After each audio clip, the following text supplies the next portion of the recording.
আমের সিজনে আম দিয়ে যদি মুড়ি না খাই, আম দিয়ে দুধ দিয়া, তাহলে কি হয় বলেন? এখন আম নিয়ে নিছি 3টা, এটারে ভালো করে চিপা তারপরে এসে আম দিয়া দুধ দিয়ে মুড়ি দিয়ে খাবো। সন্ধ্যার সময় সন্ধ্যার নাস্তাটা করি। মিষ্টি আছে। পাউডার দুধ দিয়ে খাইতে বেশি ভালো লাগে, লিকুইড দুধটা ভালো লাগে না। এই যে দেখেন,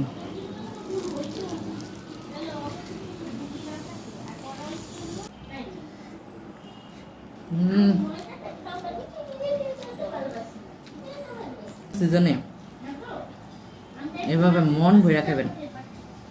এই স্বাদ